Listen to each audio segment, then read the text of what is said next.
Stephenson's Rocket, of which this is a gorgeous model, is, I think, a classic example of the way in which a technology can change space and time, and quickly at that. This is not a story, I think, about, technology as the unique cause that changes a landscape.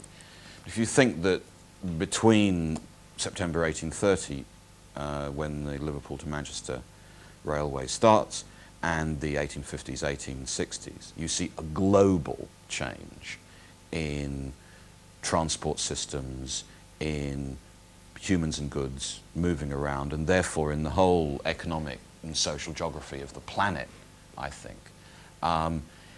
That helps us see why this kind of engine has been taken to be such an exemplary object of modernity, of the modern world. In North America, the railway has perhaps its most dramatic effects, because in the American railway system, you see all the processes of social, technical, geographical change coming together. For example, the immense importance of standardization. Not just the American production system of interchangeable parts, which required precise, disciplined control of production processes so that bits and pieces could be swapped if they broke down, and much the same goods could be made for everybody everywhere. But also, for example, standardizing the gauge sizes of rails, standardizing measurements, and above all, I think, standardizing time. It seems to me that just as the mechanical clock carries so much of the burden of what is different about medieval Europe in comparison with other cultures, so the standardization of time in the 19th century, which is a fact of the railway system, can be taken to be a symbol of what the change to the modern world means during the 19th century. Railway time turned into, first of all, local times, and then national times, and as early as the 1880s, an international standard of time, which is the Greenwich meridian.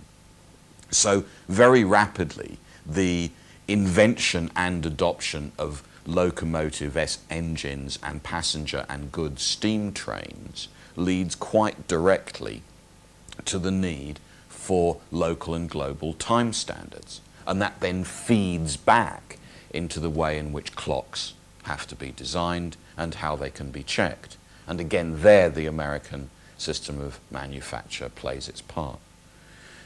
There is, for example, an absolutely beautiful image from the great exhibition that was held in San Francisco to celebrate the opening of the Panama Canal, in which there was a vast exhibition of watches and clocks. And it became one of the great hits of the exhibition, because you could go in there and get your watch repaired there on the west coast of the United States. So time standardization, but also the complete reorganization of space. Places which had been very, very distant suddenly became rather close together. Places which were hundreds, sometimes thousands of miles from the great United States metropolises could now be reached by that great symbol of the American system of consumption, the mail order catalogue. By sending out mail order catalogues along the railroads, and then sending back orders for goods, and then sending the goods out, one could produce a standardized system of consumption across this vast country using the postal and railway systems, and yet at the same time tailor, customize consumption to each local homestead, village, farm, city.